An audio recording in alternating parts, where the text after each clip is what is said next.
This is Mike Hanelwald, field agronomist with Beck's Hybrids. I've got 3 updates to share today. The first 2 deal with corn and soybeans and are fairly brief, and then some comments on wheat as well. So we'll go ahead and start off. So first thing is I've gotten some questions here about when we can expect emergence for some of our recently planted corn and soybeans. So a lot of acres were planted last week, the week of May 15th, and a lot of those acres have not emerged yet. We might start to see some things cracking around, but they haven't come up. And as we get into the later part of May, we typically expect emergence to happen fairly quickly, but yet it's taking a little bit more time. Well, as a reminder, it takes about 100 to 130 growing degree units, or GDUs, to get corn or soybeans up out of the ground and have them emerge. And so if you actually go back and look at the data, over the last week, up until just these last few days, we were fairly cool, especially our nighttime lows were fairly cool. And so because of that, we weren't accumulating a lot of GDUs. And so for corn or beans planted on Monday, May 15th, they would just now be reaching that 100 GDU mark, which would be the start of emergence. And so just be patient with those crops that were planted last week. There's plenty of heat coming this week, and so those crops should be emerging here shortly. But just make sure you take into consideration that we just need a little bit more time for those. Second point on corn or beans deals with residual herbicides. So if you have not yet sprayed your corn or soybean fields, and you're going to be applying residual herbicides, which we highly recommend, keep in mind the weather forecast. It takes a ½ inch of rain to activate those residual herbicides. And as of right now, looking at the forecast for northern Ohio, northeast Indiana, there's very little to no chance of rain over the next 10 days. And so without getting that activating rainfall, those residual herbicides won't take hold and won't start preventing weeds from emerging. So if you have the option to delay your herbicide application, I'd encourage you to do so. That's a little bit easier to do with corn than soybeans, and I strongly encourage you to check your herbicide labels because there's differences from one herbicide to another. But there are several herbicide programs, especially in corn, that allow you to apply a residual herbicide after the corn has already emerged. And so I would encourage you to delay that application as long as what the label would allow, either until there's rain in the forecast or until that label requires you to get it applied before the corn reaches a certain height.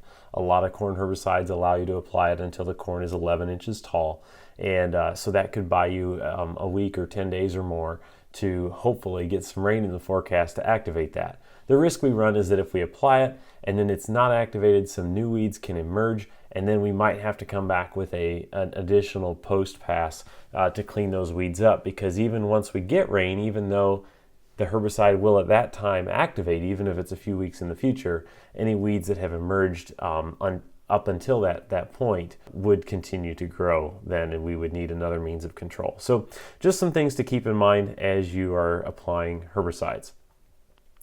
Last update deals with wheat. So if you only grow corn or beans, you can tune out now. But wheat, I've gotten some questions with the dry forecast that we have. How necessary is it to apply a fungicide at flowering? We've seen in PFR that a fungicide at flowering is one of the most consistent paybacks that you can apply to a wheat crop. We've seen a 5 to 9 bushel increase by doing so.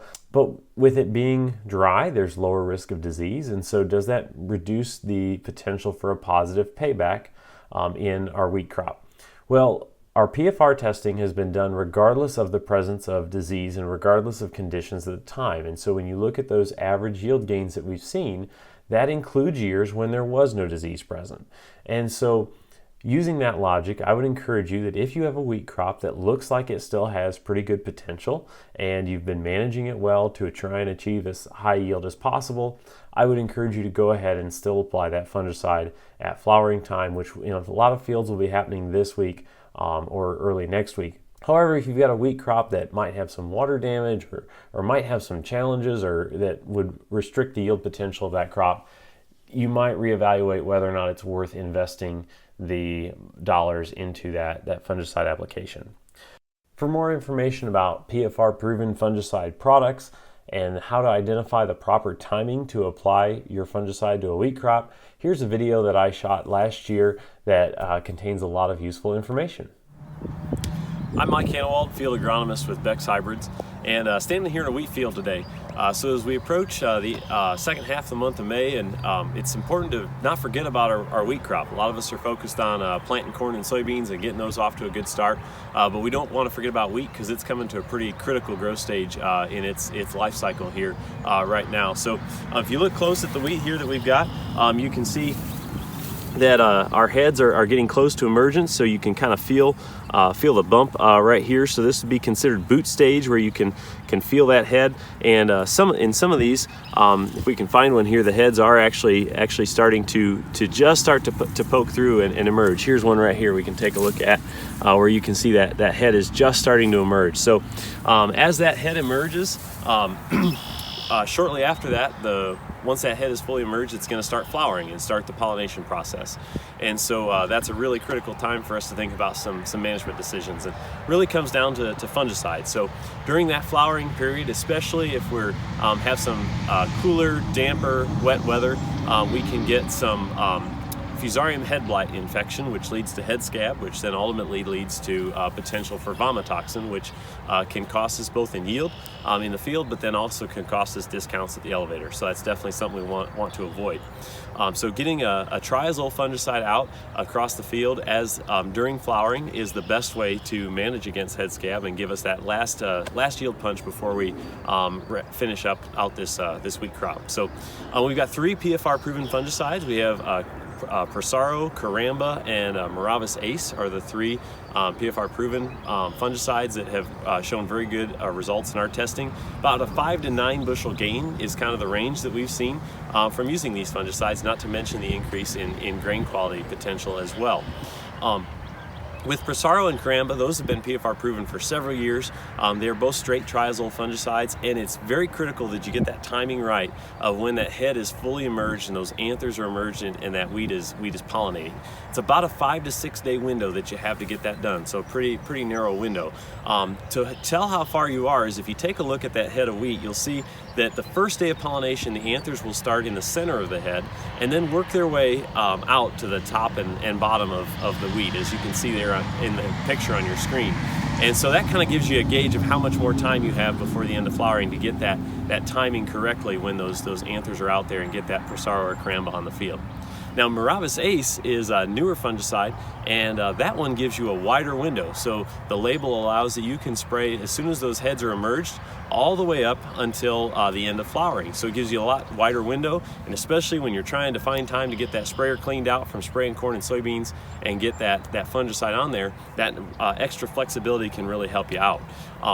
In PFR, we've seen good results from both the earlier application at head emergence as well as the flowering timing, but we have still continued to see better results with Miravis Ace at flowering. When you average across multiple locations and multiple years, we've seen a better yield gains by waiting until flowering, but there's still yield gains and enough of a yield gain to justify the application early if a little bit earlier at head emergence is the only time that you can get out there. So encourage you to take a look at your wheat crops here and see if those heads are starting to emerge, and kind of get that on your mind as far as getting those fungicide applications made so that we can get the best potential as possible with the crop that we have.